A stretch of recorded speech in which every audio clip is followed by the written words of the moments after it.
নমস্কার বন্ধুরা, welcome back to my channel বনিজ ওয়ার্ল্ডে সবাইকে স্বাগত জানাচ্ছি।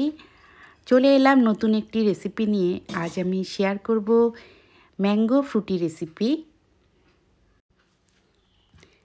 একদম দোকানের মতো ম্যাঙ্গো ফ্রুটি খুব সহজভাবে মাত্র 2টি উপকরণ দিয়ে বানিয়ে দেখাবো।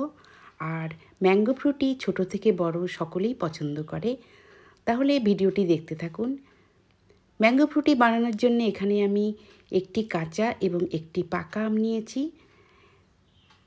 পাকা আম খোসা ছাড়িয়ে নিয়েছি আর কাঁচা আম টুকরো টুকরো করে কেটে নিয়েছি।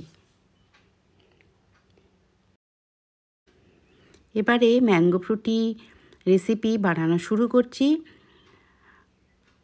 প্রথমেই গ্যাসে ফ্রাই প্যান বসিয়ে দিচ্ছি।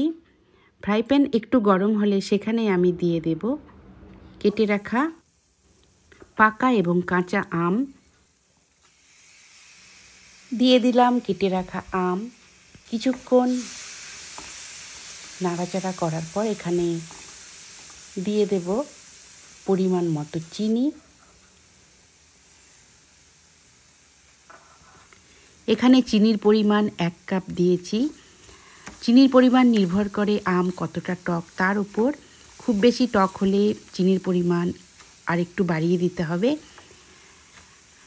তো এখানে নাড়াচাড়া করে নেব যতক্ষণ না আম সেদ্ধ হয়। আম খুব ভালোভাবে সেদ্ধ হয়ে গেলে আমি নামিয়ে নেব। আলাদাভাবে জল দিতে হয়নি, চিনি থেকে যেটুকু জল বেরিয়েছে সেই জলেই সেদ্ধ হয়ে গেছে খুব ভালোভাবে। এখানে আমি সেদ্ধ করার সময় দিয়ে দিয়েছিলাম লেবুর রস। এবারে একটি জারে নিয়ে নিলাম, পেস্ট করে নিয়েছি। পেস্ট করে নেবার পর একটি ছাঁকনির সাহায্যে আমি ভালোভাবে ছেঁকে নেব। এই সময় খুব আম পাওয়া যায়, তাই আমি প্রায় দিনই বানিয়ে থাকি ম্যাঙ্গো ফ্রুটি বাচ্চাদের জন্যে। ওরাও খেয়ে খুব খুশি হয়, তাই আপনারাও বানিয়ে দেখতে পারেন। ম্যাঙ্গো পাল্প একটি ছাঁকনির সাহায্যে চামচ দিয়ে খুব ভালোভাবে ছেঁকে নিলাম। এই যতটুকু আঁশ ছিল বেরিয়ে গেছে, একদম পরিষ্কার হয়ে গেছে। এবারে আমি একটি কাঁচের পাত্রে নিয়ে নিলাম আর দিয়ে দিলাম জল পরিমাণ মতো। আবারও আমি কয়েক ফোঁটা লেবুর রস দেব।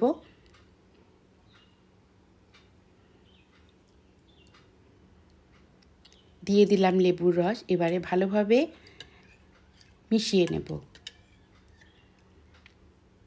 একদম পারফেক্টভাবে তৈরি হয়ে গেছে ম্যাঙ্গো ফ্রুটি। এভাবে আপনারা বানিয়ে দেখতে পারেন, খেতে অসাধারণ লাগে। আর খুব সহজভাবে বানিয়ে দেখালাম।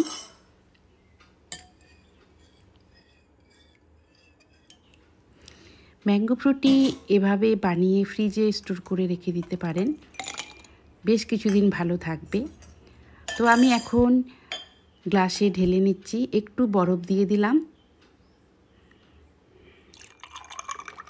Ready to serve mango Frooti. ভিডিওটি কেমন লাগলো অবশ্যই জানাবেন, আর ভালো লাগলে একটি লাইক করে দেবেন। আবার দেখা হবে নতুন কোনো রেসিপি নিয়ে। ভালো থাকুন, সুস্থ থাকুন। ধন্যবাদ।